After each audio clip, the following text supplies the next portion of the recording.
Bismillahirrahmanirrahim. Assalamualaikum warahmatullahi wabarakatuh.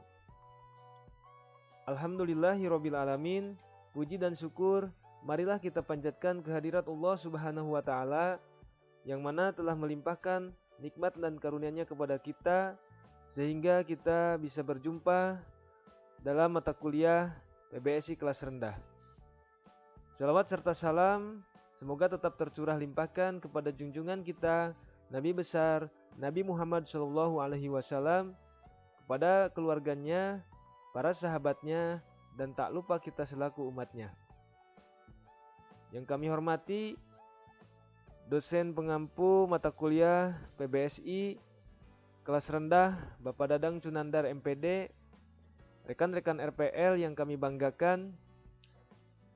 Sebelumnya izinkan kami kelompok 2 dengan beranggotakan saya sendiri Endra Supriya Gunawan, Aji Septa Krismayana, yang ketiga Ida Wahyuningsih, yang keempat Yesi Fitriani, dan yang kelima Yopi Paujiah Marlianti untuk mempresentasikan hasil diskusi mata kuliah PBSI kelas rendah dengan materi pemerolehan bahasa anak.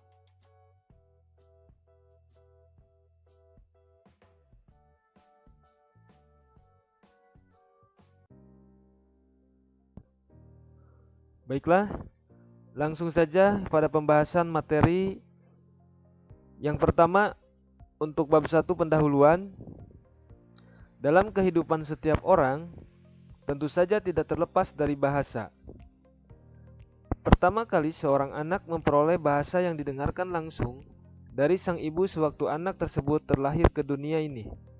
Kemudian, seiring berjalannya waktu dan seiring pertumbuhan si anak, maka ia akan memperoleh bahasa selain bahasa yang diajarkan oleh ibunya, baik bahasa kedua, ketiga, ataupun seterusnya yang disebut dengan akuisisi bahasa atau language acquisition. Tergantung dengan lingkungan sosial dan tingkat kognitif yang dimiliki oleh orang tersebut melalui proses pembelajaran.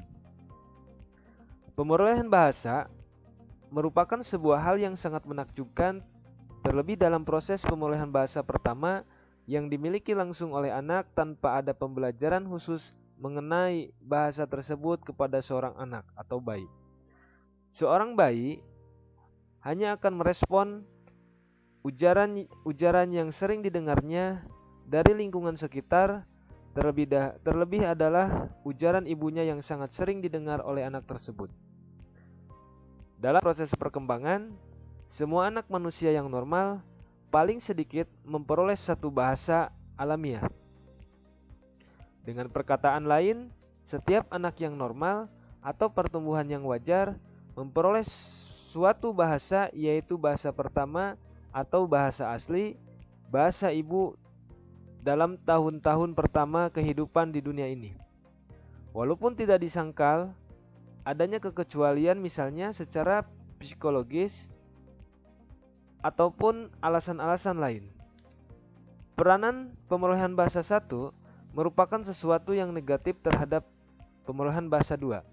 Dengan perkataan lain, PB1 mendapat angin untuk turut campur tangan dalam belajar pemerolehan bahasa 2. Seperti adanya ciri-ciri pemerolehan bahasa 1 yang ditransfer ke dalam pemerolehan bahasa 2. Oleh karena itu, maka masalah pemulihan bahasa akan dibahas dalam makalah ini.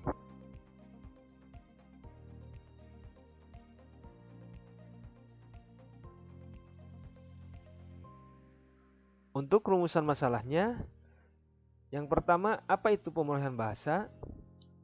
Yang kedua, apa dan bagaimana pemulihan bahasa pertama dan bahasa kedua? Dan yang ketiga, bagaimana perkembangan bahasa anak?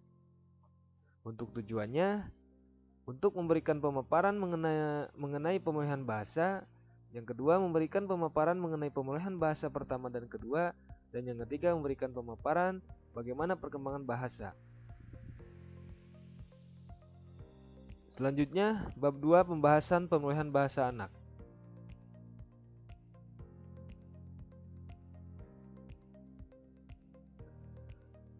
Yang pertama, pengertian. Akuisisi bahasa atau pemulihan bahasa. Pemulihan bahasa atau language acquisition adalah proses manusia mendapatkan kemampuan untuk menangkap, menghasilkan, dan menggunakan kata untuk pemahaman dan komunikasi. Pemulihan bahasa biasanya merujuk pada pemulihan bahasa pertama yang mengkaji pemulihan anak terhadap bahasa ibu mereka, serta pemulihan bahasa kedua yang mengkaji pemulihan bahasa tambahan oleh anak-anak atau orang dewasa. Pemulihan bahasa pertama biasanya didapat dari bahasa ibu, pendidikan formal, dan pendidikan informal.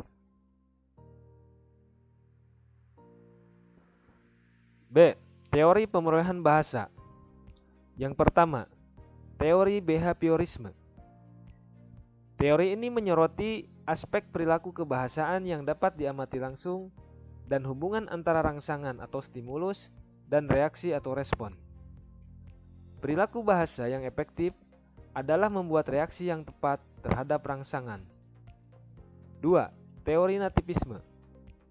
Bahasa yang dapat dikuasai oleh manusia. Artinya, binatang tidak mungkin dapat menguasai bahasa manusia.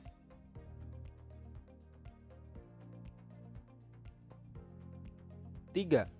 Teori kognitivisme. Menurut teori ini, bahasa bukanlah suatu ciri alamiah yang terpisah, melainkan salah satu di antara beberapa kemampuan yang berasal dari kematangan kognitif. Bahasa distrukturi oleh nalar.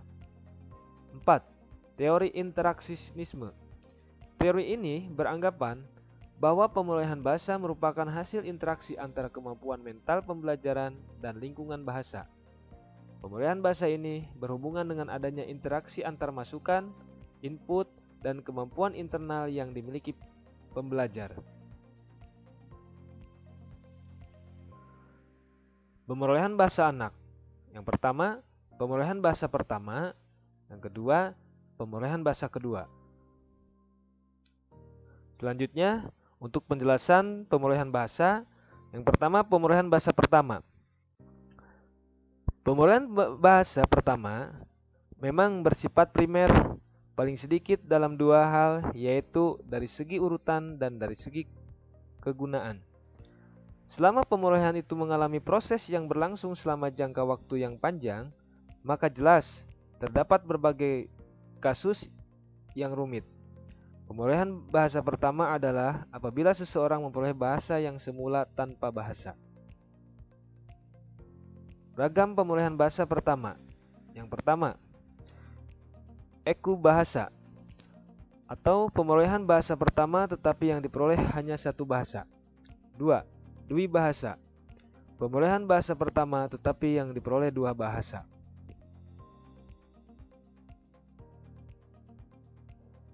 Selanjutnya yang kedua, pemulihan bahasa kedua. Pengertian pemulihan bahasa kedua atau disingkat PB2 mengacu kepada mengajar dan belajar bahasa asing dan bahasa kedua lainnya. Di antara sekian banyak faktor yang dapat kita temui di dalam kelas yang dianggap sangat penting dan mendasar, yaitu: pertama, belajar bahasa adalah orang-orang dalam interaksi dinamis.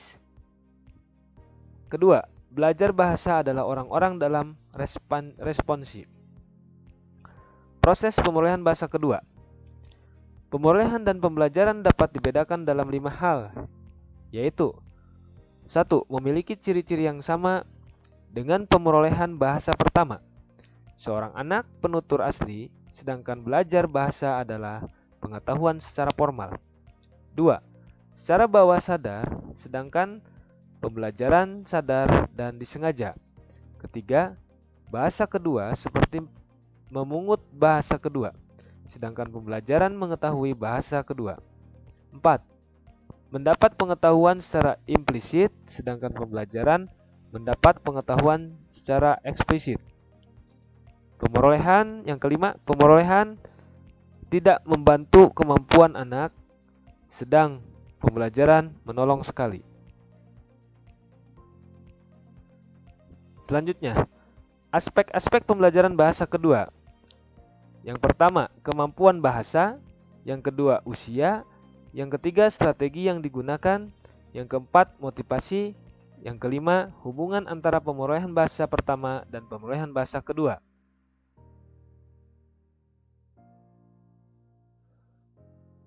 D.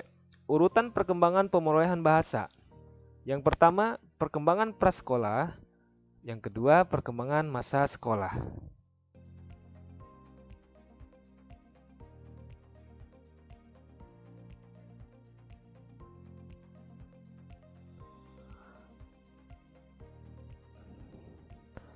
Baik rekan-rekan RPL, itulah pemaparan presentasi kelompok kami. Semoga apa yang kami sampaikan bisa bermanfaat bagi kita semua. Tentu saja kelompok kami banyak kekurangan. Atas perhatiannya kami ucapkan terima kasih. Wabillahi taufiq wal hidayah. Wassalamualaikum warahmatullahi wabarakatuh.